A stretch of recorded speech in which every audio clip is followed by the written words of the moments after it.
मैं ये वीडियो की शुरुआत कर रहा हूँ एक बहुत इंटरेस्टिंग ओपीडी कन्वर्सेशन से।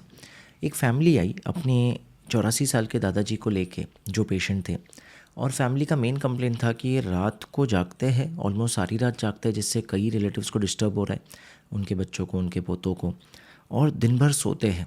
सारा रात सोया नहीं, सुबह मुझे सोने दो, नींद पूरी हुई नहीं, ख्वाब पूरे होने दो। उन्होंने मेरे काफ़ी वीडियोस देखे थे एंजियोग्राफी पे, ब्रेन प्रॉब्लम्स पे, तो उनको लगा ऐसा तो नहीं दादाजी की नसों में कहीं ब्लॉकेज है जिसकी वजह से उनको दिन में नींद ज़्यादा आ रही है और ये स्लीप डे नाइट साइकिल पूरी तरह रिवर्स हो चुका है। जब ये कन्वर्सेशन चल रहा था और वो बच्चे कंटिन्यूस कंप्लेन कर रहे थे, तब मैंने देखा दादाजी थोड़े से अनईजी हो रहे हैं और कुछ कहना चाहते हैं पर बच्चों के सामने नहीं। बच्चों से रिक्वेस्ट किया कि मैं दादाजी को एग्जामिन करना चाहूँगा, उस बहाने बच्चों को बाहर भेजा और दादाजी से खुल के बात की। Heart to heart conversation with doctor गौरव।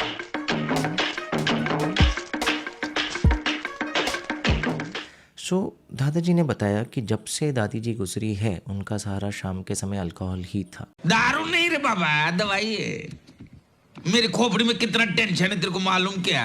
दवाई है रे। एक पैक कब 2 बना 3 बना, अल्कोहल के नशे में और दादी की यादों के साथ वो सो जाते थे। अब अल्कोहल एक बहुत हेवी डायूरेटिक है, आप में से जो भी कुछ लोग पीते होंगे उनको ये पता होगा, जिस वजह से नींद में उनको जब प्रेशर आता था तो उठना पड़ता था। अब दादाजी की उम्र थी 84, जिस उम्र में 90% लोगों को एनलार्ज प्रोस्टेट या बिनाइन प्रोस्टेटिक हाइपरप्लेजिया की प्रॉब्लम होती है। यूरिन बहुत क्लियरली या खुले स्ट्रीम से पास नहीं कर पाते और एक बार में खाली नहीं होता है। इस वजह से उन्हें रात को कई बार उठना पड़ता था यूरिन पास करने के लिए।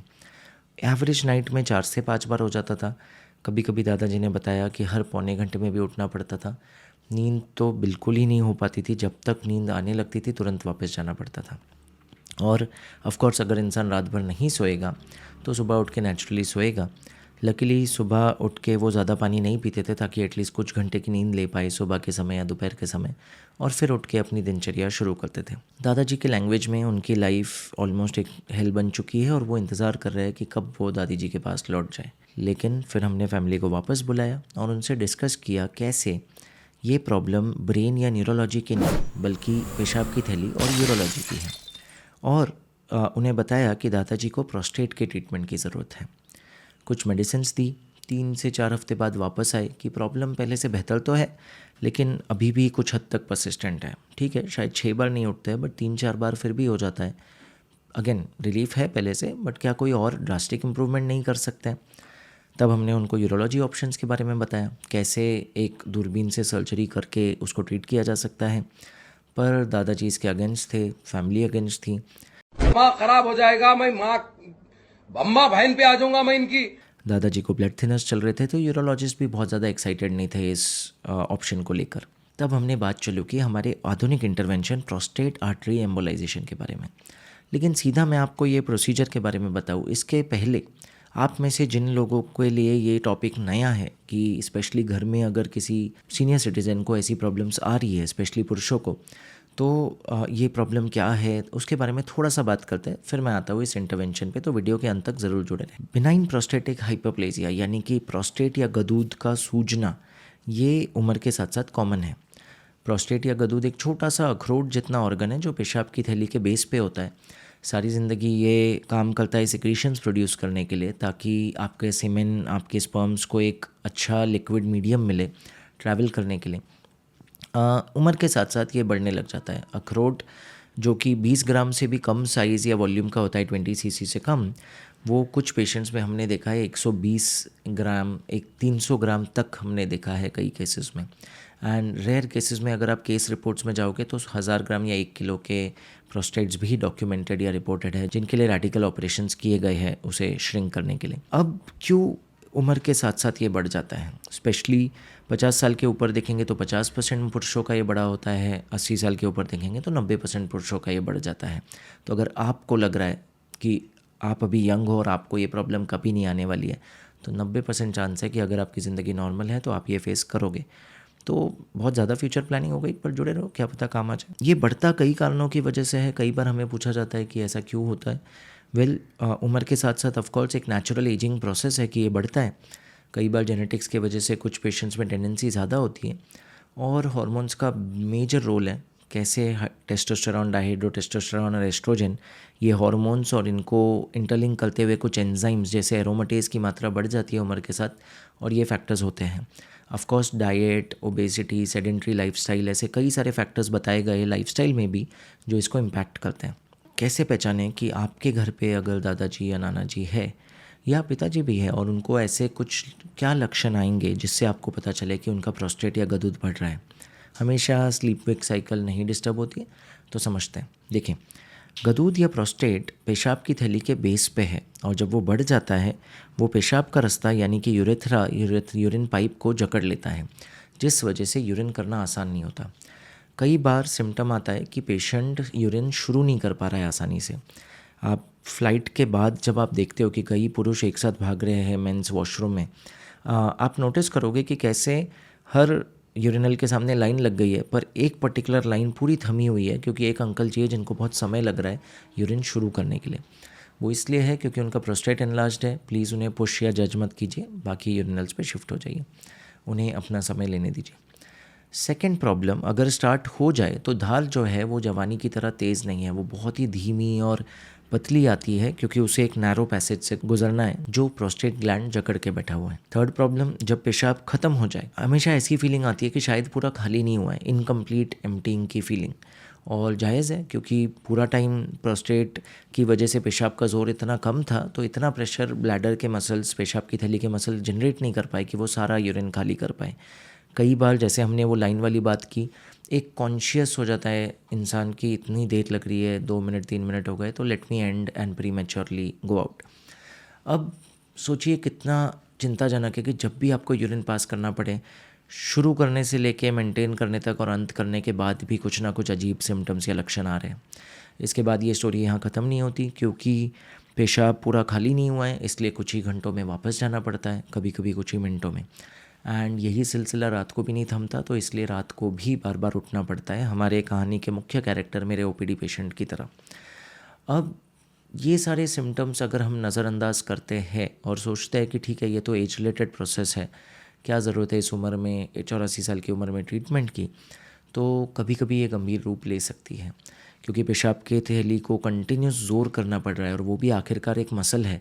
तो एक स्टेज आता है जहाँ पे वो मसल्स बहुत वीकन और थक जाते हैं, बहुत वीकन हो जाते हैं, डाइवर्टिकुले बन जाते हैं और एक स्टेज के बाद चीज़ें इरिवर्सिबल या इरिपेरेबल होने लगती हैं, जिसके बाद अगर प्रोस्टेट ट्रीट भी कर दिया जाए तो शायद लक्षण ना इम्प्रूव हो क्योंकि पेशाब की थैली ही वीक हो चुकी है।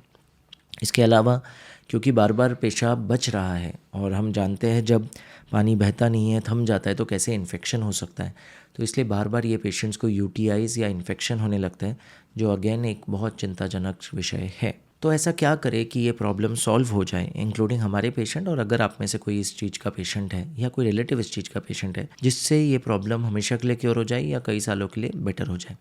वेल, सबसे पहला सोल्यूशन है लाइफस्टाइल चेंज। शाम को 6 बजे के बाद पानी का सेवन बहुत कम कीजिए, थोड़ा सा खाना निगलने के लिए या दवाइयों के सेवन के लिए ले सकते हैं, ओवरऑल कम रखिए। बहुत ही एक्टिव लाइफस्टाइल रखिए, वॉकिंग, थोड़ा बहुत स्ट्रेंथ ट्रेनिंग करेंगे, वज़न भी कंट्रोल रहेगा। एंड तो 2 मेजर लाइफस्टाइल फैक्टर्स यानी कि sedentary life, lack of exercise and obesity, ये दोनों चीज़ें नहीं होगी तो प्रोस्टेट का इशू कम होगा। थर्ड, कुछ देसी नुस्खे आते हैं, जैसे अगर आप नींबू पानी पियेंगे और साथ में नींबू का छिलका भी पूरा का पूरा रस बना के पियेंगे तो इसमें एरोमेटेज इनहिबिटर्स होते हैं जो ये हार्मोन बैलेंसिंग में हेल्प करते हैं, एंजाइम एंड हार्मोन बैलेंसिंग, जिससे प्रोस्टेट इशू कम हो जाता है। और ऐसे कई सारे लाइफस्टाइल चेंजेस है, बट इस वीडियो में पूरे कवर नहीं करेंगे क्योंकि एक जेनरिक इन्फॉर्मेशन वीडियो। अगर आप डिटेल में चाहते हो कि मैं इसके बारे में बात करूँ तो कमेंट सेक्शन में लिखो, मैं आपको नेचुरल रेमेडीज़ बताऊंगा जो आप घर पे प्रैक्टिस कर सकते हो, जिससे ये होने की संभावना या इसके लक्षण कम हो जाए। सेकेंड सोल्यूशन है सर्जरी। कैसे दूरबीन से जाकर आज यूरोलॉजिस्ट ये प्रोस्टेट को छील कर निकाल सकते हैं, ओपन सर्जरी की ज़रूरत नहीं है, मिनिमली इन्वेजिव, और पेशाब का रास्ता खोल सकते हैं। इस प्रोसीजर को, स्टैंडर्ड प्रोसीजर को TURP बोलते हैं। ऑफ कोर्स कुछ % केसेस में प्रॉब्लम होती है, ज़रूरी नहीं है पेशेंट 84 साल का हो, आज हम यही प्रॉब्लम 40 और 50 साल की उम्र में भी देख रहे हैं। और जब ये ऑपरेशन किया जाता है कुछ पेशेंट्स में इरेक्टाइल डिसफंक्शन, रेट्रोग्रेड इजैकुलेशन, ऐसे कई सारे सेक्सुअल साइड इफ़ेक्ट्स होते हैं जो बहुत सारे पुरुष पसंद नहीं करते हैं इस उम्र में भी, डेफिनेटली, बिकॉज 50 की उम्र कोई ऐसी उम्र नहीं है जिसमें इंसान रिटायर ही हो रहा है आज के ज़माने में, सेक्सुअली और फिजिकली एक्टिव होते हैं, तो बहुत सारे पुरुष ये नहीं पसंद करते। रेयर केसेस में यूरेथ्रल स्ट्रिक्चर जैसा रिस्क होता है कि पेशाब के नली में औजार यूज़ करने की वजह से मेटालिक औजार स्कार टिश्यू बन गया है और वो प्रोस्टेट के नैरोइंग से भी ज़्यादा गंभीर रूप ले सकता है, जिसका ट्रीटमेंट और कठिन होता है। तो कई टाइम से यूरोलॉजिस्ट और पेशेंट्स दोनों ऑल्टरनेट सॉल्यूशंस ढूंढ रहे थे कि क्या बिना TURP के कोई और कम कॉम्प्लिकेशन वाली सर्जरी हो सकती है। और तब उन्होंने पाया कि ऐसे TURP के अलावा बहुत सारे ऑप्शंस है, जैसे होल्मियम लेज़र यूज़ करना प्रोस्टेट छीलने के लिए, और आजकल और आधुनिक ऑप्शन आ गए, चाहे वो वाटर वेपर यूज़ करना हो या सोनिक वेव्स जैसे कि रेजम, मिस्ट और कई सारे प्रोसीजर्स जिससे ये ट्रीट किया जा सकता है, including most advance kid on the block America से इजाज़ किया हुआ यूरोलिफ्ट, जिसमें स्टेपल या धागे से प्रोस्टेट को बांध के श्रिंक कर दिया जाता है, कोई शेव करने की ज़रूरत नहीं है। अल्टीमेटली हर एक चीज़ पेशाब के रास्ते की जाएगी और यही चीज़ बहुत सारे पेशेंट्स को एक्सेप्टेड नहीं है। जो भी है थोड़ा बहुत एनेस्थीसिया इन्वॉल्व है, चाहे वो स्पाइनल एनेस्थीसिया हो, कुछ रिकवरी टाइम इन्वॉल्व है। अगेन यूरोलिफ्ट जैसे प्रोसीजर्स डे केयर बेसिस पे किए जा सकते हैं और मैं उसका एक्सपर्ट नहीं हूँ तो मैं उसमें ज़्यादा नहीं जाऊँगा। एक चैनल जो मैं उसके लिए रिकमेंड करूँगा वो है मेरे कलीग डॉक्टर विकास सिंह का, जो इंदौर से एक बहुत जाने माने यूरोलॉजिस्ट है कोकिलाबेन हॉस्पिटल में। उन्होंने इस पे बहुत अच्छी जानकारी दे रखी है, तो shout out to that channel and ज़रूर उसे सब्सक्राइब करें और देखें। बट मैं बात करूँगा इन सबसे एक बहुत आधुनिक इलाज जिसके लिए आपको पैंट निकालने की ज़रूरत नहीं है, आपको कोई एनेस्थीसिया की ज़रूरत नहीं है लोकल एनेस्थीसिया के अलावा, यानी कि एक छोटी सी सुई के अलावा, और आप सेम डे 4 घंटे में अपने घर लौट सकते हैं और अपना रेगुलर एक्टिविटी रिज्यूम कर सकते हैं। ये प्रोसीजर जो हमने वीडियो के स्टार्टिंग में मेंशन किया था, इसका नाम है प्रोस्टेट आर्टरी एम्बोलाइजेशन। देखिए, जैसे किसी बंद नस को अगर एंजियोग्राफी से जाके एक कार्डियोलॉजिस्ट खोल दे या कोई भी डॉक्टर खोल दे एंजियोग्राफी द्वारा बलून से, इसको कहते हैं एंजियोप्लास्टी। एक बंद नस को जिसमें ब्लॉकेज है खोलना। पर अगर एक खुली नस को बंद कर दिया जाए ब्लॉकेज डालकर, इस प्रोसीजर को कहते हैं एम्बोलाइजेशन। और ये हम इंटरवेंशनल रेडियोलॉजिस्ट बहुत कॉमनली करते हैं। हुआ ये कुछ आई थिंक 30-40 साल या उससे भी पहले कि कुछ यूरोलॉजिस्ट को प्रोस्टेट TURP में प्रॉब्लम आने लगी। प्रोस्टेट्स बहुत बड़े थे, TURP यूजुअली 100 ग्राम के ऊपर उतना कॉमनली रिकमेंड नहीं किया जाता है, और तब हॉलेप और ये सारे प्रोसीजर्स उतने फेमस नहीं थे। तो और कुछ प्रोस्टेट्स ब्लीड भी करते थे, तो जब वो औजार लेके जाते थे ब्लीडिंग की वजह से उतना अच्छा विजन नहीं होता था, कॉम्प्लिकेशंस बढ़ती थी। ऐसे में उन्होंने अपने इंटरवेंशनल कलीग्स को बुलाया और कहा, दोस्तों तुम हर प्रोसीजर जहाँ ब्लीडिंग होती है वहाँ एंजियोग्राफी से जाके पार्टिकल्स या पाउडर डाल के फ्लो को बंद कर देते हो ताकि ब्लीडिंग रुक जाए। क्या तुम मेरे प्रोस्टेट में भी ऐसा कर सकते हो? ब्लीडिंग इतनी हो रही है, विजन क्लियर नहीं है, बड़ा प्रोस्टेट है। तो इंटरवेंशनल रेडियोलॉजिस्ट ने कहा कि क्यों नहीं, हम हर ऑर्गन में तो ये करते ही है, प्रोस्टेट में या गदूद में भी ट्राई कर लेते हैं। वो एंजियोग्राफी लेकर गए, उन्होंने प्रोस्टेट की खून की नसों में सिलेक्टिवली कुछ पार्टिकल्स डाले जिससे प्रोस्टेट का ब्लड फ्लो बंद हो गया। अब जब 21 दिन बाद पेशेंट को दोबारा बुलाया यूरोलॉजिस्ट ने कि अब आपकी ब्लीडिंग बिल्कुल थम चुकी है, चलिए TURP करते हैं, पेशेंट ने कहा मुझे तो नहीं कराना, मेरा पेशाब इतना ज़्यादा इम्प्रूव हो गया है, मैं तो दोबारा अब जवानी की तरह पेशाब कर पा रहा हूँ, ना स्टार्ट करने में दिक्कत आ रही है, ना प्रेशर लगाना पड़ रहा है, धार इतनी तेज़ हो गई है और एंड में ऐसा भी नहीं लगता कि पेशाब बचा है। इनफैक्ट अब मैं 3 घंटे 4 घंटे 6 घंटे ड्राइव पे भी जा सकता हूँ और मुझे नहीं रुकना पड़ता पेशाब के लिए, और रात को उठना बंद हो गया। तो यूरोलॉजिस्ट और इंटरवेंशन रेडियोलॉजिस्ट दोनों शॉक कि ये कैसे हो गया, हमने तो केवल ब्लड फ्लो बंद किया था।